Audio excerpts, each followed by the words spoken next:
Good morning to me. Hmm. I will not take this long na sir kasi I know you have to rest. Natulog kami buong araw, ma'am. That's nice to hear. Okay, sir. Unang-una, how are you po? Talagang ang daming gusto magtanong, kumusta po si President Duterte? Sa awa ng Diyos, okay ako. Wala, ma'am. Okay, sir. Hindi na po ako magpapaligoy-ligoy pa, sir. Nitong weekend, lalo na kahapon, ang dami hong nagulantang at nagpanik dahil dun sa balita. Ano po ba talaga ang nakarating sa inyo, sir? Meron daw po ba kayo talagang warrant of arrest? Ano po?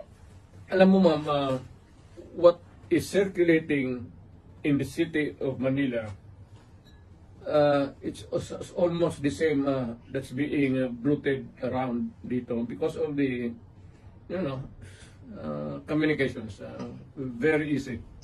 As a matter of fact, it's almost instant. Ilang segundo lang. So, ang masasabi ko, ma'am, is though I do not claim ignorance about the moves before and long before and after a few months of respite, nandiyan na naman yung issue. So I guess this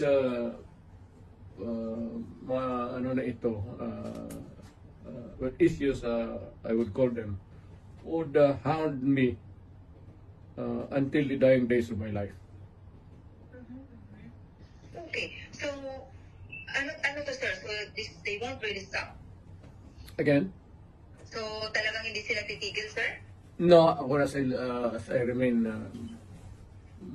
mainly if I remain to be a politician all year round. But it might simmer a little bit down the line. Pero pag hindi na masyado ako active. But for as long as I am there in the political arena of the Republic of the Philippines, I would be a constant, not really issue, but a good copy for whatever I say or whatever I do, and what happened yesterday and what will happen tomorrow. All right. You're okay. Sir, okay, sir, does this bother you, sir? Itong mga naglutamang information na meron ng warrant sa inyo, warrant of arrest? Alam mo, ma'am, sa totoo lang, I have been in politics for almost nearly 30 years. Been mayor, and lahat ng klaseng issue. Firstly as vice mayor, congressman, then as president. Hindi ko naman sana sabi minamaliit ko. Pagyayabang yan eh. But it's almost an day in, day out, month long, year after year. It's has become an irritation, really. Especially if patanda ka na and you still have to deal with the same questions and issues until now. Pero I take it as part of my political life.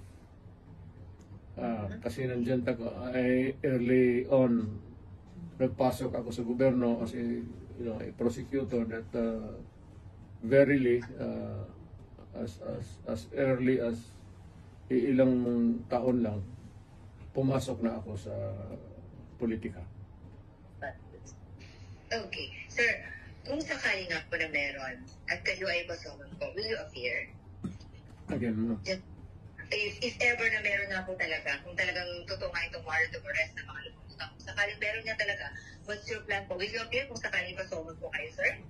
I would say that not really appear or non-appearance, but I will deal with the problem directly, frontally. As a lawyer, gagamitin ko na yung pagka-abogado ko. Okay, sir. So far to say that you have been prepared for this po, Mr. President? For the longest time. For the longest time since, as far as I can remember now, maaga ako ng ilang years early on, so that would be around siguro, put it lightly, mga first 5 years, first term, second term, nandyan na yan. So, I have learned to deal with the problem directly, frontally, and walang pasikot-sikot. Alright. I have Sir, been very frank all these years. alright. Okay. Sir, aside from this po, sir, meron din pong ipinal sa inyo sa DOJ na inciting to sedition. Unang-una, what's your take on this po, sir, na kayo po ay napailan ng ganito, sir? Is it the sedition na yun? That's different, sir. Aside from ICC, sir, meron din po, di ba, sir, may pinal din po sa inyo inciting sa DOJ. Inciting to sedition? Wala akong alam yan. Ngayon lang. Alam ko na may plano na idemanda ako, pero specific sa ngayon ko lang nalaman. Yun naman sa ICC, matagal na yun. Whatever course it might turn to, I am ready for it. Kasi dumaan ako sa trabaho ko, ma'am, as an appointed elected official of the Republic. I do not no excuses to give. I offer no apology. I did what I did because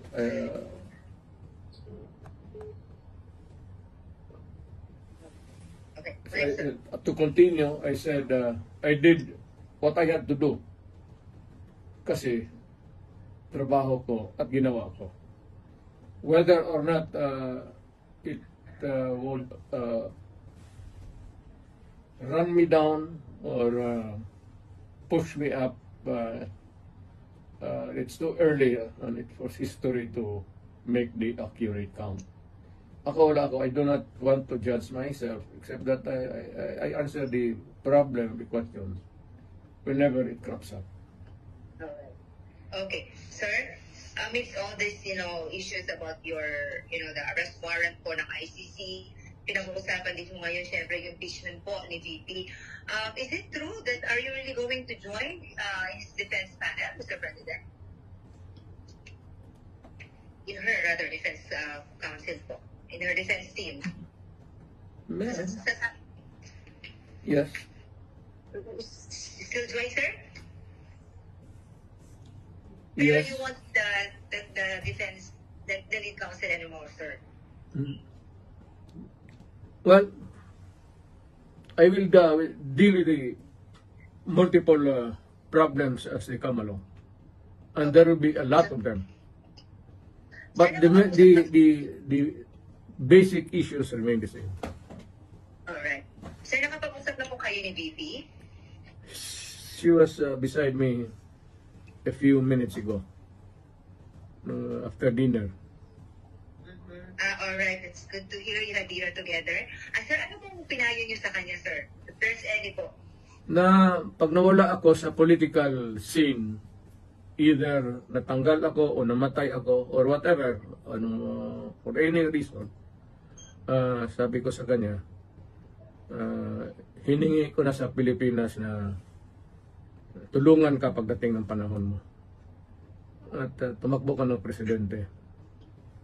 At continue. Hindi ko hinarang yan, ma'am. Ngayon na lang. Of late. Because I think I'm pretty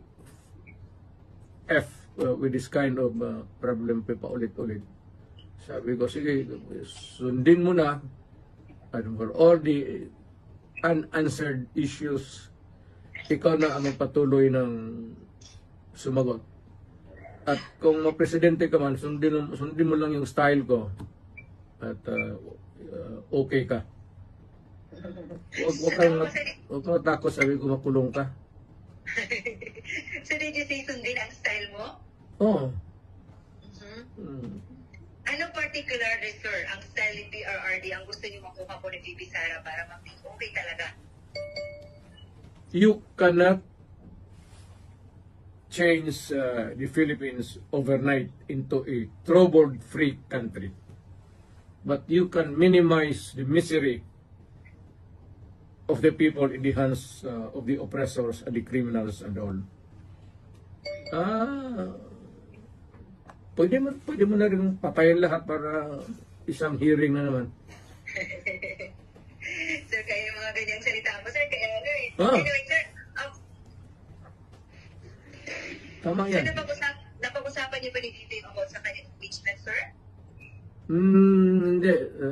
Hindi naman naniniwala yung babae yan ng payo. At saka, hindi naman interesado yan kung ma-impeach talaga siya o well, impeachment proceeding.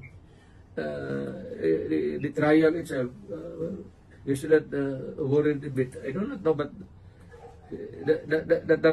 makita mo naman yung sa karakter ng babae na yan.